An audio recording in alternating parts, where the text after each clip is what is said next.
Welcome to வில்வாஸ் kitchen. இன்றைக்கி நம்ம வாழைக்காய் மசால் பஜ்ஜி எப்படி செய்கிறதுன்னு பார்க்கலாம்.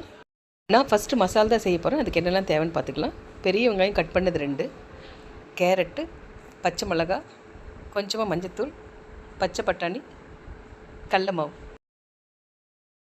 ஒரு கடாய் அடுப்பில் வச்சு சூடானது கொஞ்சமாக எண்ணெய் ஊற்றிக்கலாம்.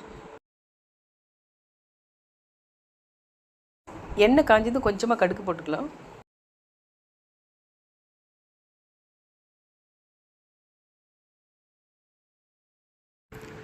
கடுகு பொரிஞ்சதும் கட் பண்ணி வச்சுருக்க பெரிய வெங்காயம் போட்டுக்கலாம்.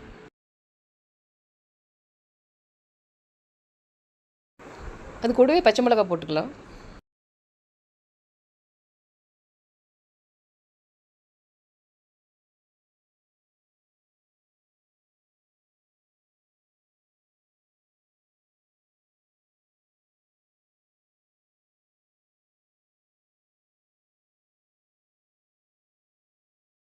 இந்த அளவு வெங்காயம் வதங்கினதுக்கப்புறம் கட் பண்ணி வச்சுக்க கேரட் போட்டுக்கலாம்.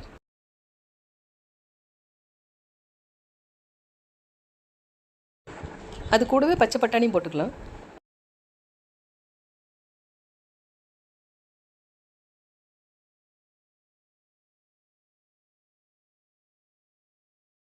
வெங்காயம் வதங்கிறதுக்குள்ளார எடுத்து வச்சுருக்க 2 டீஸ்பூன் கடல மாவு தண்ணி ஊற்றி கரைச்சிக்கலாம்.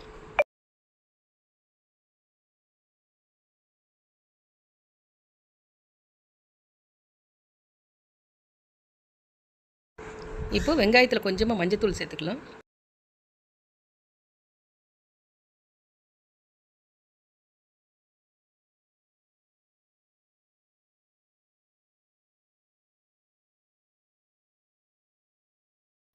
கொஞ்சமாக மிளகுத்தூள் போட்டு நல்லா கலந்து விட்டுடலாம்.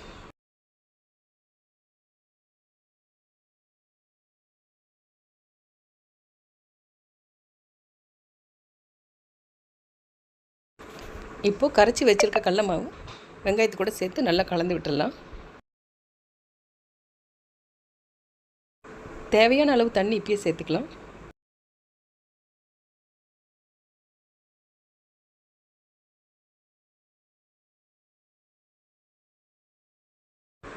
மசாலுக்கு தேவையான அளவு உப்பு போட்டுக்கலாம்.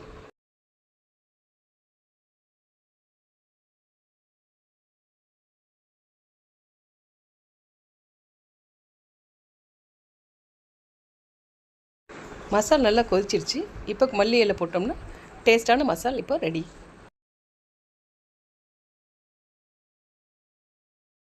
அடுத்து பஜ்ஜி மாவு ரெடி பண்ணிக்கலாம். நான் 2 கப் கடல மாவு எடுத்திருக்கேன். மிளகாய்த்தூள், உப்பு, பெருங்காயம், கொஞ்சமாக சீரகம் எடுத்திருக்கேன். எடுத்து வச்சுருக்க கடல மாவில் 2 சிட்டிக்கு ஆப்ப சோடா போட்டுக்கலாம். சீரகம் போட்டுக்கலாம்.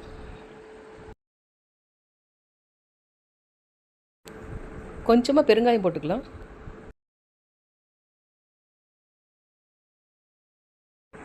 தேவையான அளவு உப்பு போட்டுக்கலாம்.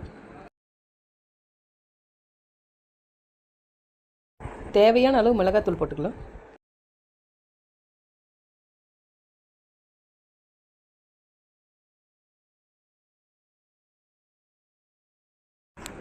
இது எல்லாத்தையும் நல்லா கலந்து விட்டுட்டு அதுக்கப்புறம் தண்ணி ஊற்றி கரைச்சிக்கலாம்.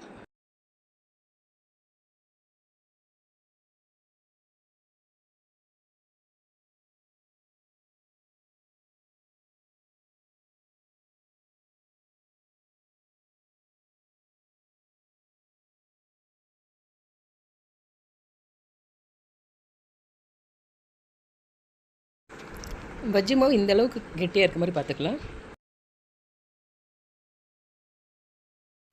ஒரு கடாய் அடுப்பில் வச்சு சூடானதும் பஜ்ஜி பொரிக்கிறதுக்கு தேவையான அளவுக்கு எண்ணெய் ஊற்றிக்கலாம்.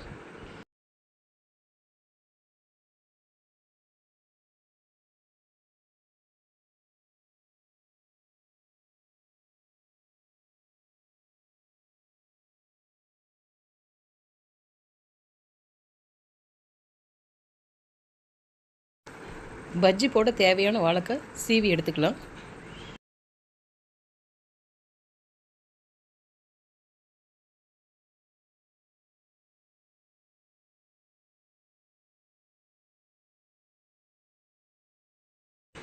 இப்போ எண்ணெய் சூடாயிடுச்சு. வாழைக்காய் பஜ்ஜி போட்டுக்கலாம்.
கிறிஸ்பியான வாழைக்காய் பஜ்ஜி ரெடி ஆகிடுச்சு.